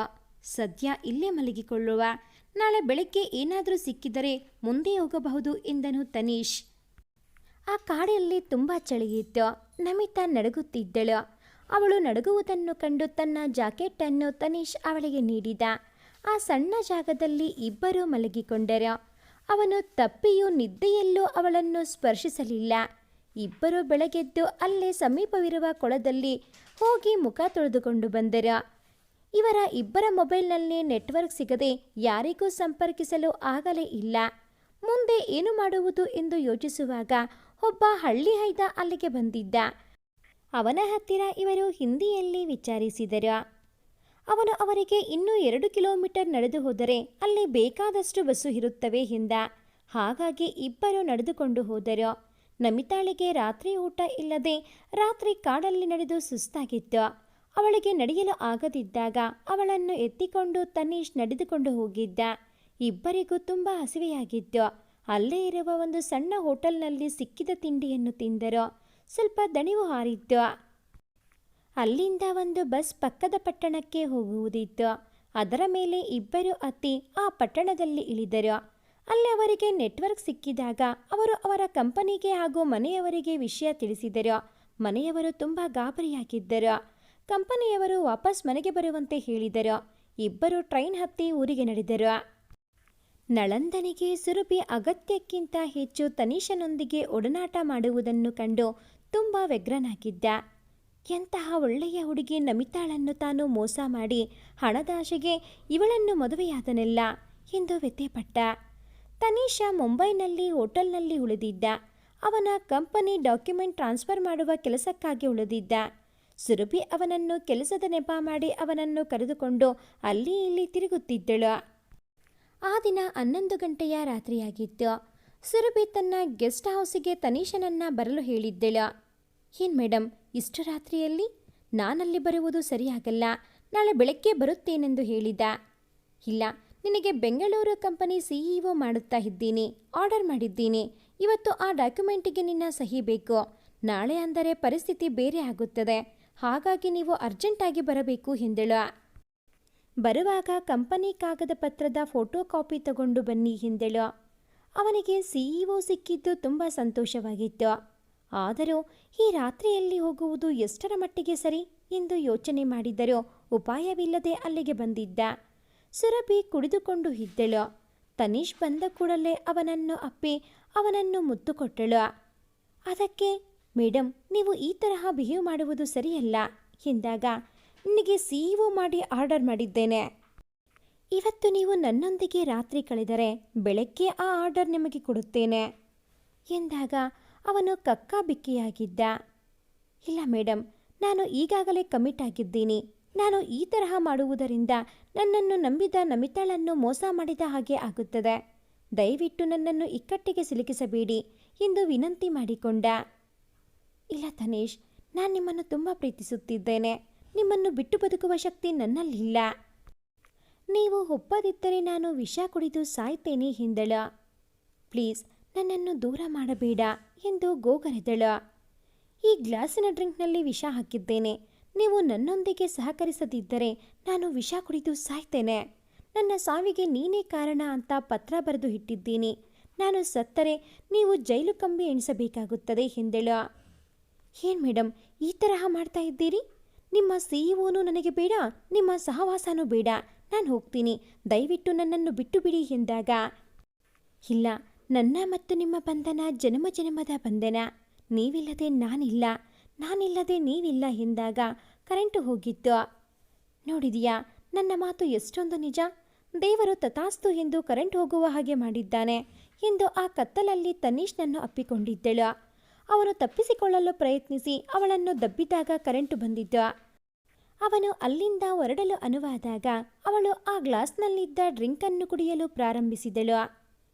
ಅವನು ಓಡಿ ಗ್ಲಾಸನ್ನು ತಡೆ ಹಿಡಿಯಲು ಹೋದಾಗ ಅವಳು ಅರ್ಧ ಕುಡಿದು ಆಗಿತ್ತು. ಅರ್ಧ ಬಾಕಿ ಇದ್ದದ್ದನ್ನು ಇವನು ಹಿಡಿದ ಗ್ಲಾಸಿನ ರಭಸಕ್ಕೆ ಗ್ಲಾಸಿನಲ್ಲಿದ್ದ ಡ್ರಿಂಕ್ ಚೆಲ್ಲಿ ಹೋಗಿತ್ತು. ಅಷ್ಟರಲ್ಲಿ ಅವಳ ಪ್ರಾಣ ಪಕ್ಷಿ ಆರಿ ಹೋಗಿತ್ತು. ಮೇಡಮ್ ಮೇಡಮ್ ಎಂದು ಕೂಗಿದ. ಆದರೆ ಅವಳು ರೆಸ್ಪಾನ್ಸ್ ಮಾಡಲಿಲ್ಲ. ತನಿಷಾ ಕಂಗಾಲಾಗಿದ್ದ. ಏನು ಮಾಡಬೇಕೆಂದು ತೋಚದೆ. ಇಲ್ಲಿದ್ದರೆ ತನಗೆ ಗಂಡಾಂತರ ಎಂದು ಹೊರಡಬೇಕೆನ್ನುವಾಗ ಪೊಲೀಸರು ಅಲ್ಲಿ ಬಂದು ಬಿಟ್ಟಿದ್ದರು. ಪೊಲೀಸರು ನಳಂದನನ್ನು ಕೇಳಿದಾಗ ಅವನು ಆದ ಸ್ಥಿತಿ ಹೇಳಿದ್ದ. ಅವರು ಅವಳ ಶವದ ಮಹಜರು ಮಾಡಿದಾಗ ಅವಳು ತನಿಷನಿಗೆ ಸಿಇಒ ಮಾಡಿದ ಪತ್ರ ಸಿಕ್ಕಿತು. ಅದರಲ್ಲಿ ಅವಳ ಸಹಿ ಸಹ ಇತ್ತು. ಆ ದಿನದ ತಾರೀಕು ಹಾಕಿ ಅವಳು ಸಹಿ ಹಾಕಿದ್ದಳು. ಆತ್ಮಹತ್ಯೆ ಮಾಡಿಕೊಳ್ಳುವುದಾಗಿ ಪತ್ರ ಅವಳು ಬರೆದಿದ್ದಾಳೆ ಎಂದು ತನಿಷಾ ಹೇಳಿದಾಗ ಅಂತಹ ಪತ್ರ ಅವರಿಗೆ ಸಿಗಲೇ ಇಲ್ಲ. ಅಲ್ಲದೆ ತನಿಷಾ ಬ್ಯಾಗನ್ನು ಪರಿಶೀಲಿಸಿದಾಗ ವಿಷದ ಪೌಡರ್ ಇದ್ದ ಅರ್ಧ ಪ್ಯಾಕೆಟು ಇತ್ತು. ಆ ಪ್ಯಾಕೆಟು ಅವರು ವಶಕ್ಕೆ ಪಡೆದು ತನಿಷನನ್ನು ಪೊಲೀಸ್ ವಶಕ್ಕೆ ಪಡೆದುಕೊಂಡು ನೀನೇ ವಿಷ ಹಾಕಿ ಕೊಲೆ ಮಾಡಿ ಇಲ್ಲದ ಕತೆ ಹೇಳ್ತೀಯಾ ಎಂದರು ಪೊಲೀಸರು. ಅಷ್ಟರಲ್ಲಿ ನಳಂದ ವಿಷಯ ತಿಳಿದು ಅಲ್ಲಿಗೆ ಬಂದಿದ್ದ. ತುಂಬ ದುಃಖತಪ್ತನಾಗಿ ಮರುಗಿದ. ಪೊಲೀಸರು ವಿಷಯ ಹೇಳಿದಾಗ, ನೀಚ, ಅನ್ನ ಕೊಟ್ಟ ದನಿಗೆ ಮೋಸ ಮಾಡಿದೆ ನೀನು. ಅವಳು ನಿನ್ನ ಮೇಲೆ ಇರುವ ಗೌರವದಿಂದ ನಿನ್ನನ್ನು ಸಿಇಒ ಮಾಡಿದ್ದಳು. ಅಂತಹ ವ್ಯಕ್ತಿಗೆ ವಿಷವನ್ನು ಕೊಟ್ಟು ಕೊಂದಿದ್ದೀಯಾ. ನಿನ್ನನ್ನು ಜೀವಂತ ಬಿಡುವುದಿಲ್ಲ ಎಂದು ತನಿಷನ ಕುತ್ತಿಗೆ ಹಿಸುಕಲು ಹೋದಾಗ ಪೊಲೀಸರು ತಡೆದರು. ಅವನಿಗೆ ಕಾನೂನು ಪ್ರಕಾರ ಶಿಕ್ಷೆ ಸಿಗುತ್ತದೆ. ನೀವು ಸುಮ್ಮನೆ ಅವನನ್ನು ಕೊಂದು ಜೈಲಿಗೆ ಹೋಗಬೇಡಿ, ಸಮಾಧಾನ ಮಾಡಿಕೊಳ್ಳಿ ಎಂದರು. ನಳಂದ ತುಂಬ ದುಃಖಿತನಾಗಿದ್ದ. ಸುರಬೀಳ ತಂದೆ ಬಂದರು. ಪೋಸ್ಟ್ಮಾರ್ಟಮ್ ಮಾಡಿ ಹೆಣ ಬಂದ ನಂತರ ಸುರಬೀಳ ಅಂತ್ಯ ಸಂಸ್ಕಾರ ನಳಂದ ಮಾಡಿದ. ತನೀಶ್ ಜೈಲಿಗೆ ಸೇರಿದ್ದ. ನಮಿತಾಳಿಗೆ ತನಿಷಾ ಜೈಲಿಗೆ ಸೇರಿದ್ದ ವಿಷಯ ಟಿವಿಯಲ್ಲಿ ನೋಡಿ ಗಾಬರಿಗೊಂಡಳು. ತನೀಶ್ ಒಬ್ಬ ಹೆಣ್ಣನ್ನು ಕೊಲೆ ಮಾಡುವಷ್ಟು ಕಟುಕನಲ್ಲ. ಅವನಂತಹ ನೀಚನಾಗಿದ್ದರೆ ತಾನು ಏಕಾಂತದಲ್ಲಿ ಅವನೊಂದಿಗೆ ಇದ್ದು ಅಲ್ಲದೆ ತಾನು ಬೊಬ್ಬೆ ಹೊಡೆದರೂ ಯಾರೂ ಬರದಂತಹ ಸ್ಥಳದಲ್ಲಿ ತನ್ನನ್ನು ಯಾವ ರೀತಿಯ ಕೆಟ್ಟ ಆಲೋಚನೆಯೂ ಮಾಡದೆ ತನ್ನನ್ನು ಸುರಕ್ಷಿತವಾಗಿ ಮನೆ ತಲುಪಿಸಿದವನು ಒಂದು ಹೆಣ್ಣನ್ನು ಕೊಲ್ಲಲು ಸಾಧ್ಯವೇ ಇಲ್ಲ ಎಂದೆನಿಸಿತು. ಇದರಲ್ಲಿ ಏನೋ ಹಿನ್ನೆಲೆ ಇದೆ. ಅದನ್ನು ಭೇದಿಸಬೇಕಾದರೆ ತನೀಶ್ನನ್ನು ಭೇಟಿಯಾಗುವುದು ಉಚಿತವೆಂದು ತಿಳಿದು ಅವಳು ತನೀಶ್ ಇದ್ದ ಜೈಲಿಗೆ ಹೋಗಿ ಪೊಲೀಸರ ಹತ್ತಿರ ಪರ್ಮಿಷನ್ ಪಡೆದು ತನೀಶ್ನನ್ನು ಮಾತನಾಡಿಸಿದಳು. ಅವನು ಇದ್ದ ಸ್ಥಿತಿ ಹೇಳಿ ತಾನು ಅವಳಿಗೆ ಕೊಲೆ ಮಾಡಲಿಲ್ಲ, ನೀನಾದರೂ ನನ್ನನ್ನು ನಂಬ್ತೀಯಾ ಎಂದಾಗ, ನಮಿತಾ, ಹೌದು, ಆದರೆ ಸಾಕ್ಷಿಯೆಲ್ಲ ನಿನ್ನ ವಿರುದ್ಧವಾಗಿದೆ. ಇರಲಿ, ತೊಂದರೆ ಇಲ್ಲ, ನೀನಾದರೂ ನಂಬಿದ್ದೀಯಲ್ಲ, ಸಾಕು, ಶಾಂತಿಯಲ್ಲಿ ಪ್ರಾಣ ಬಿಡ್ತೀನಿ ಎಂದಾಗ, ಹಾಗೆನ್ನಬೇಡ, ದೇವರ ಮೇಲೆ ನಂಬಿಕೆ ಹಿಡಿ. ನೀವು ಕೊಲೆ ಮಾಡದೇ ಇರುವುದರಿಂದ ದೇವರು ನಿಮ್ಮನ್ನು ಖಂಡಿತ ಈ ಕಷ್ಟದಿಂದ ಪಾರು ಮಾಡುತ್ತಾರೆ. ನಿಮ್ಮ ಪರವಾಗಿ ನಾನು ವಕಾಲತ್ತನ್ನು ವಹಿಸುತ್ತೇನೆ ಎಂದು ಹೇಳಿ ಅಲ್ಲಿಂದ ಪೊಲೀಸ್ ಸ್ಟೇಷನ್ನಿಗೆ ಹೋದಳು. ಅವಳು ಪೊಲೀಸ್ ರಿಪೋರ್ಟನ್ನು ಪಡೆದಳು. ಅದರಲ್ಲಿ ಸುರಭಿ ವಿಷ ಸೇವಿಸಿ ಸತ್ತದ್ದು ದಾಖಲೆಯಾಗಿತ್ತು. ಅಲ್ಲದೆ ಆ ವಿಷ ತನೀಶನ ಬ್ಯಾಗಿನಲ್ಲಿ ಇದ್ದ ವಿಷವೇ ಆಗಿತ್ತು. ಅಲ್ಲದೆ ಅವಳು ಕುಡಿದು ಚೂರಾದ ಗ್ಲಾಸಿಗೆ ತನೀಶಾ ಬೆರಳ ಗುರುತು ಇತ್ತು. ಆದರೆ ಆ ವಿಷದ ಪ್ಯಾಕೆಟ್ಟಿನಲ್ಲಿ ಯಾರ ಬೆರಳಿನ ಅಚ್ಚು ಇರಲಿಲ್ಲ. ಆದರೆ ಅದು ಅವನ ಬ್ಯಾಗಿನಲ್ಲಿದ್ದರಿಂದ ಅವನೇ ವಿಷ ಹಾಕಿ ಕೊಂದದ್ದು ಎಂದು ಪೊಲೀಸರು ಸಾಬೀತು ಮಾಡಿದ್ದರು. ತನಗೆ ಸಿಇಒ ಮಾಡಿದವರನ್ನು ತನೀಶಾ ಯಾಕೆ ಕೊಲ್ಲುತ್ತಾನೆ? ಕಾರಣ ಹುಡುಕಬೇಕು ಎಂದುಕೊಂಡಳು. ಸುರಬೀಳ ಗಂಡನ ಅಡ್ರೆಸ್ ಪಡೆದು ಅವನನ್ನು ಭೇಟಿಯಾಗಿ ವಿಷಯ ತಿಳಿದರೆ ಸುಲಭವಾಗುವುದು ಎಂದು ಅವಳ ಮನೆಗೆ ನಡೆದಾಗ ಅಲ್ಲಿ ನಳಂದಾನೆ ಅವಳ ಗಂಡ ಎಂದು ತಿಳಿಯಿತು. ನಳಂದ ಇವಳನ್ನು ಕಂಡು, ನಮಿತಾ, ನೋಡಿದೀಯಾ ನನ್ನ ಪರಿಸ್ಥಿತಿ? ಸ್ಟೇಟಸ್ ಆಸೆಗೋಸ್ಕರ ಮದುವೆಯಾದೆ. ಆದರೆ ನಿನಗೆ ಮಾಡಿದ ಮೋಸಕ್ಕೆ ಸಾಧ್ವಿಯಾದ ನನ್ನ ಹೆಂಡತಿಯನ್ನು ಪರಮನೀಚ ತನೀಶಾ ಕೊಂದ. ಅನ್ನ ಹಾಕಿದ ಮನೆಯಲ್ಲಿ ಕನ್ನ ಹಾಕಿದ ದರೋಡೆಕೋರ ಅವನು ಎಂದು ತನೀಶನನ್ನು ಶಪಿಸಿದ. ಅವಳು ಏನೂ ಮಾತನಾಡಲಿಲ್ಲ. ಅವನು, ನೀನು ಅಪರೂಪವಾಗಿ ಬಂದಿದ್ದೀಯಾ, 1 ನಿಮಿಷ ಇರೋ, ಕಾಫಿ ಮಾಡ್ಕೊಂಡು ತರ್ತೀನಿ, ಕುಡ್ಕೊಂಡು ಹೋಗು ಎಂದು ಕಾಫಿ ತರಲು ಹೋದ. ಅವನು ಕಾಫಿ ತಂದು ಕೊಟ್ಟಾಗ ಅವಳು ಅದನ್ನು ಕುಡಿದು ಅಲ್ಲಿಂದ ಹೊರಟಳು. ಅವಳು ಈ ಕೊಲೆಯ ರಹಸ್ಯವನ್ನು ಭೇದಿಸಬೇಕೆಂದುಕೊಂಡಳು. ತಾರೀಖು 15ಕ್ಕೆ ಕೋರ್ಟು ಇತ್ತು. ತನೀಶಾ ಪರವಾಗಿ ನಮಿತಾಳು ವಕೀಲಿಯಾಗಿದ್ದಳು. ಆರೋಪಿಯ ವಿರುದ್ಧವಾಗಿ ಪ್ರಾಸಿಕ್ಯೂಟರ್ ಕೊಲೆಗೆ ಸಂಬಂಧಿಸಿದ ವಿಷದ ಪ್ಯಾಕೆಟು ತನೀಶನ ಬ್ಯಾಗ್ನಲ್ಲಿದ್ದು ಅದೇ ವಿಷದಲ್ಲಿ ಸುರಭಿ ಸತ್ತದ್ದು. ಅದೇ ವೇಳೆಯಲ್ಲಿ ತನೀಶಾ ರೆಡ್ ಹ್ಯಾಂಡ್ ಆಗಿ ಪೊಲೀಸರಿಗೆ ಸಿಕ್ಕಿದ್ದು. ಇವೆಲ್ಲ ಸಾಕ್ಷಿಯನ್ನು ಕೋರ್ಟಿಗೆ ನೀಡಿ ತನೀಶಾನೇ ಕೊಲೆ ಮಾಡಿದ್ದು ದಾಖಲೆಯಾಗಿರುವುದರಿಂದ ತನೀಶನನ್ನ ಕಠಿಣ ಶಿಕ್ಷೆ ನೀಡಬೇಕೆಂದು ವಿನ್ನಪಿಸಿಕೊಂಡನು. ಆಗ ನಮಿತಾ ತನಿಷಾ ಪರವಾಗಿ ವಕಾಲತ್ತು ವಹಿಸಿ ತನಗೆ ಸಿಇಒ ಮಾಡಿದ ವ್ಯಕ್ತಿಗೆ ಯಾರಾದರೂ ಕೊಲ್ಲುವ ಸಾಧ್ಯತೆ ಇದೆಯೇ? ಕೊಲೆಯಾದ ದಿನ ರಾತ್ರಿ 11 ಗಂಟೆಗೆ ಸುರಭಿ ತನೀಶನನ್ನು ಫೋನ್ ಮಾಡಿದ್ದು ದಾಖಲೆಯಿದೆ. ನಿದ್ದೆ ಮಾಡುತ್ತಿದ್ದ ತನೀಶ್ ಎಚ್ಚರವಾಗಿ ಫೋನ್ ರಿಸೀವ್ ಮಾಡುವಾಗ ಅವನು ರೆಕಾರ್ಡ್ ಬಟನ್ನ ಬೈ ಮಿಸ್ಟೇಕ್ ಹೊತ್ತಿದ್ದ. ಆಗ ಸುರಭಿಳು ತನೀಶನನ್ನು ಕೂಡಲೇ ಗೆಸ್ಟ್ ಹೌಸಿಗೆ ಬರಲು ಹೇಳಿದ್ದಳು. ಅಲ್ಲದೆ ತಾನು ತನೀಶನನ್ನು ಸಿಇಒ ಮಾಡಿದ್ದೇನೆ, ಇವತ್ತೇ ಬರಬೇಕೆಂದು ಹೇಳಿದ್ದಾಳೆ. ತನೀಶ್ ನಾಳೆ ಬೆಳಗ್ಗೆ ಬರುತ್ತೇನೆಂದು ಹೇಳಿದ್ದಾನೆ. ಇಲ್ಲ, ಇವತ್ತೇ ಬರಬೇಕು, ನಾಳೆ ಅಂದರೆ ಪರಿಸ್ಥಿತಿ ಬೇರೆಯಾಗುವುದು. ಅಲ್ಲದೆ ಕಂಪನಿಯ ಡಾಕ್ಯುಮೆಂಟಿನ ಫೋಟೋ ಕಾಪಿ ತರಲು ಹೇಳಿದ್ದು ಎಲ್ಲವೂ ದಾಖಲೆಯಾಗಿದೆ ಎಂದು ಅವನ ಫೋನ್ ರೆಕಾರ್ಡ್ ಆದ ವಾಯ್ಸನ್ನು ಕೋರ್ಟಿನಲ್ಲಿ ನೀಡಿದಳು. ಅಲ್ಲದೆ ಅವನು ಗೆಸ್ಟ್ ಹೌಸ್ಗೆ ಬಂದಾಗ ರಾತ್ರಿ 11:30 ಆಗಿತ್ತು. ಅವಳೊಂದಿಗೆ ಮಾತನಾಡುವಾಗ 5 ನಿಮಿಷ ಗೆಸ್ಟ್ ಹೌಸಿನಲ್ಲಿ ಕರೆಂಟು ಇರಲಿಲ್ಲ. ಆದರೆ ಬೇರೆ ಕಡೆ ಎಲ್ಲ ಕರೆಂಟು ಇತ್ತು. ಸಾಮಾನ್ಯವಾಗಿ ಕರೆಂಟು ಹೋದಾಗ 1 ನಿಮಿಷದಲ್ಲಿ UPS ಆನ್ ಆಗಿ ಕರೆಂಟು ಬರುತ್ತದೆ. ಆದರೆ ಅದು 10 ನಿಮಿಷವಾದರೂ ಆನ್ ಆಗಲಿಲ್ಲ. ಏನೋ ತೊಂದರೆಯಾಗಿದೆ ಎಂದು ನೋಡಲು ಸೆಕ್ಯೂರಿಟಿ ಹೋಗುವಾಗ ಕರೆಂಟು ಬಂದಿದೆ. ಮರುದಿನ UPS ಎಂದಿನಂತೆ ಸರಿಯಾಗಿ ಕೆಲಸ ಮಾಡಿದೆ. ಅಂದರೆ ಆ 10 ನಿಮಿಷದಲ್ಲಿ ಕರೆಂಟು ಆಫ್ ಮಾಡಿದವರು ಯಾರು? UPS ಆಫ್ ಮಾಡಿ ಇಟ್ಟವರು ಯಾರು?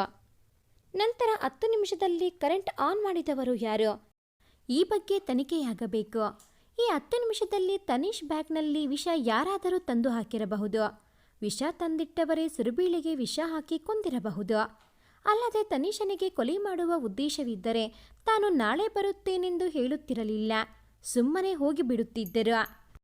ಹಾಗಾಗಿ ಇವರೇ ಕೊಲೆಗಾರರೆಂದು ನಿರ್ಣಯಿಸಲು ಬರುವುದಿಲ್ಲ. ಹಾಗಾಗಿ ಈ ಎಲ್ಲ ತನಿಖೆಯಾದ ನಂತರ ಕೋರ್ಟು ತನೀಶರಿಗೆ ಶಿಕ್ಷೆ ಕೊಡಬಹುದು ಎಂದಾಗ ಕೋರ್ಟ್ ಸಮ್ಮತಿ ನೀಡಿ 1 ವಾರ ಬಿಟ್ಟು ಕೇಸು ಮುಂದುವರಿಯುವುದು ಎಂದು ನ್ಯಾಯಾಧೀಶರು ಹೇಳಿದರು. ಪೊಲೀಸರು ನಳಂದನಿಗೆ ವಿಚಾರಿಸಿದರು. ಅವನು ಹೇಳಿದ, ತಾನು ಆ ದಿನ ಇರಲಿಲ್ಲ, ತಾನು ಕೆಲಸದ ಮೇಲೆ ಕಾರು ತಗೊಂಡು ಹೋಗಿದ್ದೆ, ತಾನು ಬಂದಿದ್ದೇ ರಾತ್ರಿ 12 ಗಂಟೆಗೆ ಎಂದು ಹೇಳಿದ. ಬಂದಾಗ ನನಗೆ ತಿಳಿದಿತ್ತು, ಈ ನೀಚ ತನೀಶ ನನ್ನ ಮಡದಿಯನ್ನು ಕೊಂದದ್ದು ಎಂದನು. ಪೊಲೀಸರು ಬಂದ ನಂತರ ತಾನು ಬಂದಿದ್ದೇನೆ ಎಂದನು. ಸೆಕ್ಯೂರಿಟಿ ನಳಂದ ರಾತ್ರಿ 12 ಗಂಟೆಗೆ ಬಂದಿದ್ದ ಎಂದು ಹೇಳಿದ್ದ. ಸುರಭೀಳ ತಂದೆಯನ್ನು ವಿಚಾರಿಸಿದಾಗ ನನ್ನ ಅಳಿಯ ತುಂಬ ಒಳ್ಳೆಯವನು, ಅವನು ತನ್ನ ಮಗಳನ್ನು ತುಂಬ ಪ್ರೀತಿಸುತ್ತಿದ್ದ, ಅವರಲ್ಲಿ ಯಾವುದೇ ರೀತಿಯ ಮನಸ್ತಾಪ ಇರಲಿಲ್ಲ ಎಂದಾಗ ಪೊಲೀಸರಿಗೆ ಅಪರಾಧಿ ತನೀಶಾ ಬಿಟ್ಟು ಬೇರೆ ಯಾರೂ ಇರಲು ಸಾಧ್ಯವಿಲ್ಲ ಎಂದೆನಿಸಿತು. ಆದರೆ ನಮಿತಾಳು ಈ ಕೊಲೆಯ ಜಾಡನ್ನು ತಿಳಿಯಬೇಕೆಂದು ಎಲ್ಲ ಸಾಕ್ಷ್ಯಗಳನ್ನು ಕಲೆ ಹಾಕಿದ್ದಳು. ವಾರದ ನಂತರ ನ್ಯಾಯಾಲಯದಲ್ಲಿ ವಾದ ಪ್ರಾರಂಭವಾಗಿತ್ತು. ಸುರಭೀಳ ಪರ ಪ್ರಾಸಿಕ್ಯೂಟರ್ ತನೀಶಾನೇ ಕೊಲೆಗಾರ ಎಂದು ಪುನಃ ಪ್ರತಿಪಾದಿಸಿದರು. ನಂತರ ನಮಿತಾಳು ಒಂದೆಡೆ ಸಾಕ್ಷಿಯನ್ನು ಕರೆದು ವಿಚಾರಿಸಲು ಮುಂದಾದಳು. ಅವಳು ಸೆಕ್ಯೂರಿಟಿ ಗಾರ್ಡನ್ನು ಕಟಕಟೆಗೆ ಕರೆದಳು. ಕೊಲೆಯ ದಿನ ಆದ ವಿವರಗಳನ್ನು ಹೇಳಲು ಕೇಳಿದಳು. ಅವನು ಯಥಾವತ್ತಾಗಿ ಆದ ವಿವರಗಳನ್ನು ಹೇಳಿದ. ಅವಳು, ನೀವು ಡ್ಯೂಟಿಗೆ ಎಷ್ಟು ಗಂಟೆಗೆ ಬಂದಿರಿ? ನಾನು ಸಾಮಾನ್ಯ ರಾತ್ರಿ ಡ್ಯೂಟಿ ಮಾಡುವುದರಿಂದ ಸಂಜೆ 6 ಗಂಟೆಗೆ ಬರುತ್ತೇನೆ. ಹಗಲು ಡ್ಯೂಟಿ ಮಾಡುವವನನ್ನು ಕಳುಹಿಸಿ ತಾನು ಡ್ಯೂಟಿ ಮಾಡುತ್ತೇನೆಂದು ಹೇಳಿದ. ನೀನು ಡ್ಯೂಟಿಗೆ ಬಂದ ನಂತರ ಯಾರೆಲ್ಲ ಗೆಸ್ಟ್ ಹೌಸಿಗೆ ಬಂದಿದ್ದಾರೆ ಎಂದಾಗ ಯಾರೂ ಇಲ್ಲ. ರಾತ್ರಿ 11:30ಕ್ಕೆ ತನೀಶಾ, 11:50ಕ್ಕೆ ಪೊಲೀಸು, ಅದರ ನಂತರ 12 ಗಂಟೆಗೆ ನಳಂದರು ಬಂದರು, ಮತ್ಯಾರೂ ಬರಲಿಲ್ಲ ಎಂದ. ನೀನು ಗೇಟಿನಲ್ಲಿ ಇರುವಾಗ ಆ ಕಡೆ ಈ ಕಡೆ ಹೋದಾಗ ಯಾರಾದರೂ ಬಂದಿರಬಹುದು ಎಂದಾಗ, ಇಲ್ಲ, ನಾನು ಗೇಟ್ ಬಳಿಯಲ್ಲಿರುವ ಗೇಟ್ ಹೌಸಲ್ಲಿ ಇರುತ್ತೇನೆ, ಹಾಗಾಗಿ ಯಾರು ಬಂದರೂ ನಾನು ಗೇಟ್ ತೆರೆಯುತ್ತೇನೆ. ಗೇಟಿಗೆ ಕೀ ಇದೆಯಾ?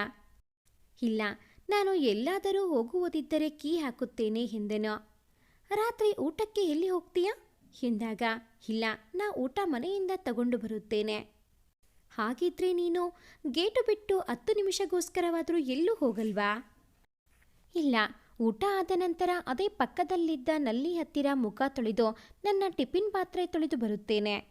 5-6 ನಿಮಿಷದಲ್ಲಿ ಬರುತ್ತೇನೆ. ಆಗ ನೀನು ಗೇಟಿಗೆ ಲಾಕ್ ಹಾಕ್ತೀಯಾ? ಇಲ್ಲ, ನಾನು ಕೂಡಲೇ ಬರುವುದರಿಂದ ಆ ಹೊತ್ತಿನಲ್ಲಿ ಲಾಕ್ ಹಾಕುವುದಿಲ್ಲ ಎಂದನು.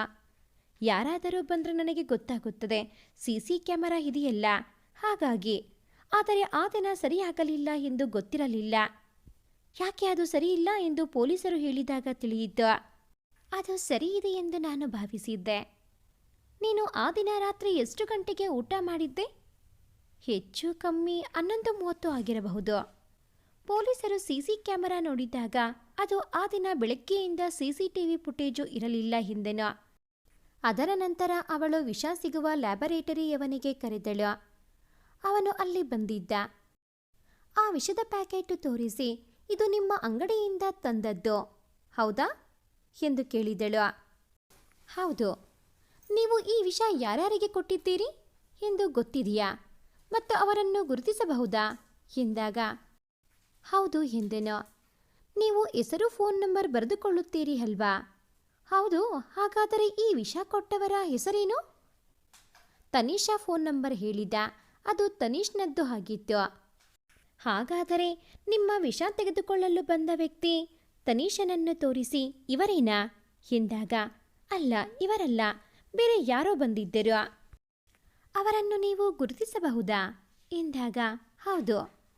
ಇಲ್ಲಿ ಇದ್ದ ಪ್ರೇಕ್ಷಕರಲ್ಲಿ ಯಾರಾದರೂ ಇದ್ದಾರೆಯೇ ನೋಡಿ ಎಂದಾಗ ಇಲ್ಲ, ಇಲ್ಲಿ ಯಾರೂ ಇಲ್ಲ ಎಂದು ಕಟಕಟೆಯಿಂದ ಇಳಿದ ಅವಳು ಒಂದು ಸಲ ಎಲ್ಲ ಪ್ರೇಕ್ಷಕರನ್ನು ನೋಡಿದಾಗ ನಳಂದ ಅಲ್ಲಿ ಇರಲಿಲ್ಲ. ಮಿನಿಟು ಬಿಟ್ಟು ಅಲ್ಲಿ ಬಂದಿದ್ದ. ಎಲ್ಲಿ ಹೋಗಿದ್ದೆ ಅಂದಾಗ ವಾಶ್ರೂಮ್ಗೆ ಹೋಗಿದ್ದೆ ಎಂದ. ಆಗ ಅವಳಿಗೆ ನಳಂದನ ಬಗ್ಗೆ ಸ್ವಲ್ಪ ಸಂಶಯ ಬಂತು. ಆದರೂ ಅವನು ಕೊಲ್ಲುವ ಮಟ್ಟಕ್ಕೆ ಹೋಗುವುದಿಲ್ಲ ಎಂದು ತಿಳಿದಳು. ಸುರಭಿ ಗೆಸ್ಟ್ ಹೌಸ್ ದಾರಿಯಲ್ಲಿ ಒಂದು ಟೀ ಶಾಪ್ ಇತ್ತು. ಅವನು ರಾತ್ರಿಯಲ್ಲಿ ಅಲ್ಲೇ ಇರುತ್ತಿದ್ದ. ಅವನಿಗೆ ದಾರಿಯಲ್ಲಿ ಹೋಗುವರೆಲ್ಲ ಕಾಣುತ್ತಿತ್ತು.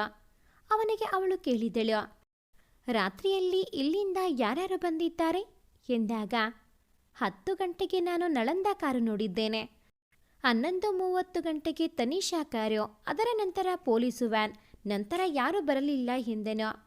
ಆಗ ನಳಂದನನ್ನು ವಿಚಾರಿಸಿದಾಗ ಇಲ್ಲ, ನಾನು ಬಂದದ್ದೇ ರಾತ್ರಿ 12 ಗಂಟೆಗೆ ಎಂದಾಗ ಅದಕ್ಕೆ ಸಾಕ್ಷಿ ಕೇಳಿದಾಗ ನಳಂದನು ತಬ್ಬಿಬ್ಬಾಗಿದ್ದ.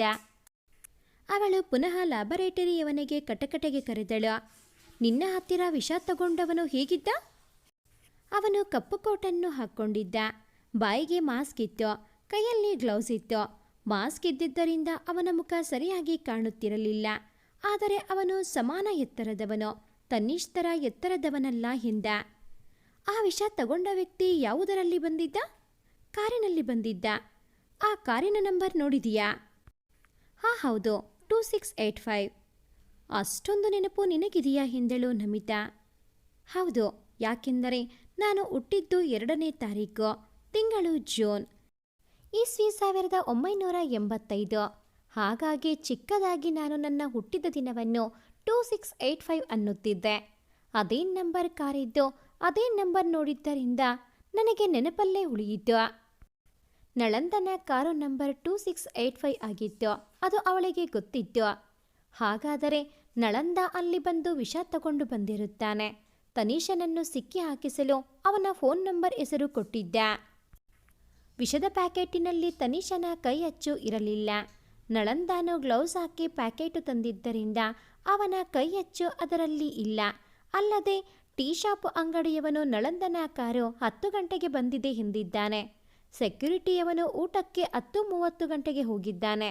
ಆ ಹೊತ್ತಿನಲ್ಲಿ ಗೇಟಿಗೆ ಕೀ ಹಾಕದೇ ಇದ್ದುದರಿಂದ ನಳಂದ ಮನೆಯೊಳಗೆ ಸೆಕ್ಯೂರಿಟಿ ದಿಕ್ಕು ತಪ್ಪಿಸಿ ಒಳ ಹೋಗಿದ್ದಾನೆ ಎಂದು ನಮಿತಾ ವಾದಿಸಿದಳು. ಇದರ ಪೂರ್ಣ ಸತ್ಯವನ್ನು ತಿಳಿಯಲು ನಳಂದನನ್ನು ಪೊಲೀಸ್ ಕಸ್ಟಡಿಯಲ್ಲಿ ತಗೊಂಡು ಪೊಲೀಸ್ ಭಾಷೆಯಲ್ಲಿ ಶಿಕ್ಷೆ ನೀಡಿದರೆ ಸತ್ಯಾಂಶ ಹೊರಬಹುದು ಎಂದಳು. ನಮಿತಾಳ ವಾದ ನೋಡಿ ನಳಂದನಿಗೆ ತಾನು ಸೋಲುವುದು ಖಚಿತ ಎಂದೆನಿಸಿತು. ನಮಿತಾಳು ಕೊನೆಯಲ್ಲಿ ಕಳುಹಿಸಿದ ಮೆಸೇಜ್ ತುಂಬ ದಿನದ ನಂತರ ಓದಿದ್ದ. ನೀನು ತುಂಬ ಅವಕಾಶವಾದಿ ನಳಂದ. ಈ ನಿನ್ನ ಬುದ್ಧಿಗೆ ನೀನು ಸಾಕಷ್ಟು ಮುಂದೆ ತೆರಬೇಕಾಗುತ್ತದೆ ನೋಡುವ. ನೀನೇ ನನ್ನ ಬದುಕು ಎಂದು ಆಶಿಸಿದ್ದ ಒಂದು ಹೆಣ್ಣನ್ನು ಅಂತಸ್ತು ಹಣಗೋಸ್ಕರ ಅವಳ ಕನಸನ್ನೇ ಸುಟ್ಟು ಹಾಕಿ ಮೋಸ ಮಾಡಿದರೆ ಅವಳ ಮಾನಸಿಕ ಸ್ಥಿತಿ ಹೀಗಾಗಬೇಡ. ನೀನೇ ಗಂಡನು, ನೀನೇ ದೇವರು ಎಂದು ತಿಳಿದು ನಿನ್ನನ್ನೇ ಪ್ರೀತಿಸಿದ ಹೆಣ್ಣಿಗೆ ಈ ರೀತಿಯ ಮೋಸ ಮಾಡಬಹುದೇ? ಅದರ ಪಾಪ ನಿನ್ನ ಬೆನ್ನಟ್ಟಿ ಬರದೇ ಹೋದಿದೆ. ನಾನವಳಿಗೆ ಮೋಸ ಮಾಡಿದೆ. ಈಗಲಾದರೂ ಅವಳ ಬಗ್ಗೆ ಏನು ಹೇಳದೆ ಅವಳು ತನ್ನಲ್ಲಿ ತೋರಿಸಿದ ಪ್ರೀತಿಗೆ ಪ್ರತಿ ಉಪಕಾರ ಮಾಡುವುದೇ ಸರಿ, ಅಲ್ಲದೆ ಅವಳ ಮತ್ತು ತನೀಶ್ ಪ್ರೀತಿಗೆ ಮುಳ್ಳಾಗುವುದು ಸರಿಯಲ್ಲ ಎಂಬ ನಿರ್ಧಾರಕ್ಕೆ ಬರುವಾಗ ಪೊಲೀಸ್ ಇನ್ಸ್ಪೆಕ್ಟರ್ ನಳಂದನನ್ನು ಕಸ್ಟಡಿಗೆ ತಗೊಳ್ಳಲು ಬಂದರು. ನಳಂದ ತಾನು ಎಲ್ಲ ಸತ್ಯ ವಿಷಯವನ್ನು ಹೇಳುತ್ತೇನೆಂದ. ಸುರಭಿ ತುಂಬ ಫಾರ್ವರ್ಡ್ ಹುಡುಗಿ. ಅವಳಿಗೆ ನಿಯತ್ತಿರಲಿಲ್ಲ. ಮೊದಲು ನನ್ನ ಬುದ್ಧಿವಂತಿಕೆ ನೋಡಿ ಆಕರ್ಷಿತಳಾಗಿ ನನ್ನನ್ನು ಮದುವೆಯಾದಳು. ನಾನು ಅವಳು ಶ್ರೀಮಂತ ಹುಡುಗಿ ಎಂದು ಮದುವೆಯಾದೆ. ಆದರೆ ಅವಳು ಗಂಡನಿಗೆ ವಿಶ್ವಾಸಿಗಳಾಗಿರಲಿಲ್ಲ. ಬೆಂಗಳೂರಿಗೆ ಹೋದಾಗ ತನಿಷನ ಕಾರ್ಯವೈಖರಿ ಮತ್ತು ಸುಂದರವಾದ ರೂಪ ಕಂಡು ಮರುಳಾಗಿ ಅವನಿಗೋಸ್ಕರ ಅವನ ಕಂಪನಿ ಕೊಂಡುಕೊಂಡಳು. ಅವನಿಗೆ ಮುಂಬೈನಲ್ಲಿ ಕರೆದು ಕೆಲಸದ ನೆಪದೊಂದಿಗೆ ಊರೆಲ್ಲ ಬಿಂದಾಸಾಗಿ ತಿರುಗುತ್ತಿದ್ದಳು. ಅದನ್ನು ಕಂಡು ನನಗೆ ಅವಳ ಬಗ್ಗೆ ಅಸಹ್ಯವಾಯಿತು ಮತ್ತು ದಿನದಿಂದ ದಿನಕ್ಕೆ ಸಿಟ್ಟು ನೆತ್ತಿಗೇರಿತ್ತು. ನಾನು ಮದುವೆ ಮೊದಲು ಒಂದು ಹುಡುಗಿಯನ್ನು ಪ್ರೀತಿಸುತ್ತಿದ್ದೆ. ಅವಳು ತುಂಬ ಒಳ್ಳೆಯವಳಿದ್ದಳು. ನಾನು ಹಣದಾಶೆಗಾಗಿ ಅವಳನ್ನು ಬಿಟ್ಟು ಇವಳನ್ನು ಮದುವೆಯಾಗಿದ್ದೆ. ಆದರೆ ನಾನು ಬೆಳೆದು ಬಂದ ಸಂಸ್ಕಾರ ಒಳ್ಳೆಯದು. ಇವಳ ಬಿಂದಾಸ ವರ್ತನೆ ನನ್ನ ತಾಳ್ಮೆಯ ಮಿತಿಯನ್ನು ದಾಟಿತ್ತು. ಅದರ ಮಧ್ಯದಲ್ಲಿ ಅವಳು ತನ್ನ ಗೆಳತಿಯ ಹತ್ತಿರ ಫೋನಿನಲ್ಲಿ ಹೇಳುವುದನ್ನು ಕದ್ದು ಆಲಿಸಿದೆ. ಅವಳು, ನಾಳೆ ನಳಂದ ಬರೋಡ ಹೋಗುತ್ತಿದ್ದಾನೆ. ಅವನು ಬರುವುದು ಮರುದಿನ ಆಗುತ್ತದೆ. ನಾನು ಹೇಗಾದರೂ ತನಿಷನಿಗೆ ಪುಸಲಾಯಿಸಿ ಅವನೊಂದಿಗೆ ಒಂದು ರಾತ್ರಿ ಕಳೆಯಬೇಕೆಂದಿದ್ದೇನೆ. ಅವನಿಗೆ ಬೆಂಗಳೂರು ಕಂಪನಿಯ ಸಿಇಒ ಮಾಡುತ್ತೇನೆಂದು ಕರೆಯುತ್ತೇನೆ ಎಂದಳು. ಅವನು ಒಪ್ಪದಿದ್ದರೆ ವಿಷ ಸೇವಿಸಿ ಸಾಯುತ್ತೇನೆಂದು ಸುಮ್ಮನೆ ಹೆದರಿಸುತ್ತೇನೆ. ಆಗ ಅವನು ರೆಡಿಯಾಗುತ್ತಾನೆ. ಒಂದು ಸಲ ಹೆಣ್ಣಿನೊಂದಿಗೆ ಸುಖ ಅನುಭವಿಸಿದವರು ಪುನಃ ಪುನಃ ಬಯಸುತ್ತಾರೆ. ಹಾಗೆ ಅವನ ಪ್ರೇಯಸಿಗೆ ಕೈಕೊಟ್ಟು ನನಗೆ ಮದುವೆಯಾಗಲು ಪ್ರಯತ್ನ ಮಾಡ್ತಾನೆ. ನಳಂದನಿಗೆ ಡಿವರ್ಸ್ ಕೊಡುತ್ತೇನೆ ಎಂದಳು. ಇವಳ ಈ ನೀಚ ಬುದ್ಧಿಗೆ ಸಿಟ್ಟಾಗಿ ಇವಳಿಗೆ ಗತಿ ಕಾಣಿಸಿದರೆ ಇವಳ ಆಸ್ತಿಯೂ ನನಗೆ ಸಿಗುತ್ತದೆ. ನನ್ನ ಹಿಂದಿನ ಪ್ರೇಯಸಿಯನ್ನು ಮದುವೆಯೂ ಆಗಬಹುದೆಂದು ಸ್ಕೆಚ್ ಹಾಕಿ ಬರೋಡಾಗೆ ಹೋಗದೆ ಇದೇ ಊರಲ್ಲಿ ನಿಂತು ರಾತ್ರಿ 10:00ವರೆಗೆ ಸೆಕ್ಯೂರಿಟಿ ಊಟ ಮಾಡಿ ಕೈ ತೊಳೆಯುವಾಗ ಗೇಟಿನಿಂದ ಮನೆಯೊಳಗೆ ಬಂದೆ. ಅವಳು ಕುಡಿಯುವ ಗ್ಲಾಸಿನಲ್ಲಿ ಸ್ವಲ್ಪ ವಿಷ ಬೆರೆಸಿ ಇಟ್ಟೆ. ತನಿಷಾ ಬಂದು ಸುರಭಿಳೊಂದಿಗೆ ಮಾತಾಡುವ ಸಂದರ್ಭದಲ್ಲಿ 10 ನಿಮಿಷ ಕರೆಂಟು ಆಫ್ ಮಾಡಿ ಗ್ಲೌಸ್ ಹಾಕಿದ ಕೈಯಿಂದ ಆ ವಿಷದ ಪ್ಯಾಕೆಟನ್ನು ಇಟ್ಟು ಸೆಕ್ಯೂರಿಟಿ ವಿದ್ಯುತ್ ಇಲ್ಲದ್ದರಿಂದ UPS ಆನ್ ಆಗಲಿಲ್ಲವೆಂದು ಹೋಗುವಾಗ ನಾನು ಕರೆಂಟ್ ಆನ್ ಮಾಡಿ ಗೇಟಿನಿಂದ ಹೊರಬಂದೆ. ಆ ಕತ್ತಲಲ್ಲಿ ಸುರಭಿ ಸತ್ತಿದ್ದು ನೋಡಿದ್ದೆ ತನೀಶ್. ತಪ್ಪಿಸಿಕೊಳ್ಳಬಹುದೆಂದು ಗೇಟಿನಿಂದ ಪೊಲೀಸರಿಗೆ ಸೆಕ್ಯೂರಿಟಿಯ ಫೋನಿನಿಂದ ಕೊಲೆಯಾದ ವಿಷಯ ತಿಳಿಸಿದೆ. ಆ ಗಲಿಬಿಲಿಯಲ್ಲಿ ಪೊಲೀಸರಿಗೆ ಈ ವಿಷಯವನ್ನು ನಾನು ತಿಳಿಸಿದ್ದು ಗೊತ್ತಾಗಲಿಲ್ಲ. ಆ ವಿಷಯವನ್ನು ಸಹ ತನೀಶ್ ಹೆಸರು ಫೋನ್ ನಂಬರ್ ನೀಡಿ ತಂದಿದ್ದು. ತನೀಶ್ ಮೇಲೆ ಕೊಲೆ ಆಪಾದನೆ ಬಂದರೆ ನಾನು ಬಚಾವಾಗಬಹುದು ಎಂದುಕೊಂಡು CC ಕ್ಯಾಮೆರಾ ಬೆಳಗ್ಗೆ ಕೆಲಸ ಮಾಡದ ಹಾಗೆ ನಾನೇ ಮಾಡಿ ಹೋಗಿದ್ದೆ. ನಂತರ ನನ್ನ ಪ್ರೇಯಸಿಯನ್ನು ಮದುವೆಯಾಗಬೇಕೆಂದುಕೊಂಡಿದ್ದೆ. ಆದರೆ ವಿಧಿಯಾಟದ ಮುಂದೆ ಯಾವ ಆಟ ನಡೆಯುವುದಿಲ್ಲ ಎಂದು ವ್ಯಥೆಪಟ್ಟ. ಅತಿಯಾಸೆಗೆ ಬಲಿಯಾಗಿ ಜೈಲು ಪಾಲಾದ ನಳಂದನ ಕಂಡು ನಮಿತಾಳಿಗೆ ಮನಸ್ಸಿನ ಮೂಲೆಯಲ್ಲಿ ನೋವಾಯಿತು. ಆದರೆ ಅವನು ಮಾಡಿದ ಮೋಸಕ್ಕೆ ದೇವರು ತಕ್ಕ ಶಾಸ್ತಿ ನೀಡಿದ್ದಾರೆಂದು ಅನಿಸಿದರು. ತನ್ನ ಪ್ರೇಯಸಿ ನಮಿತಾಳೆಂದು ಅವನು ಕೋರ್ಟಿನಲ್ಲಿ ಹೇಳದೆ ತನಗೆ ಜೈಲು ಕಳುಹಿಸಿದ ಹೆಣ್ಣಿಗೆ ಕೇಡು ಬಯಸದೆ ತನಗಾಗುವ ಅಪಮಾನವನ್ನು ತಡೆದದ್ದನ್ನು ನೋಡಿ ಅವನಲ್ಲಿ ಗೌರವವೂ ಮೂಡಿತು. ಕೊನೆಯಲ್ಲಾದರೂ ತನ್ನಲ್ಲಿ ಅವನಿಗೆ ನಿಜವಾದ ಪ್ರೀತಿ ಹುಟ್ಟಿತಲ್ಲ ಎಂದೆನಿಸಿತು. ಇಲ್ಲದಿದ್ದರೆ ತನಗೆ ಜೈಲಿಗೆ ಕಳುಹಿಸಿದ ಪ್ರೇಯಸಿಯ ಮಾನಹರಣ ಮಾಡಬಹುದಿತ್ತು. ಅವನ ಪ್ರೇಯಸಿ ನಮಿತಾ ಎಂಬ ಸತ್ಯ ಅಡಗಿ ಹೋಯಿತು. ಈ ಒಂದು ಕತೆ ನಿಮಗೆ ಇಷ್ಟ ಆಗಿದ್ದಲ್ಲಿ ಪ್ಲೀಸ್ ಲೈಕ್ ಮಾಡಿ, ಶೇರ್ ಮಾಡಿ, ಹಾಗೆಯೇ ಕಾಮೆಂಟ್ ಮಾಡೋದನ್ನು ಮರಿಬೇಡಿ. ಹಾಗೆಯೇ ಇನ್ನೂ ಯಾರೆಲ್ಲ ಈ ಚಾನಲ್ಗೆ ಸಬ್ಸ್ಕ್ರೈಬ್ ಆಗಿಲ್ಲ ದಯವಿಟ್ಟು ಈ ಕೂಡಲೇ ಸಬ್ಸ್ಕ್ರೈಬ್ ಆಗಿ. Thanks for watching this video.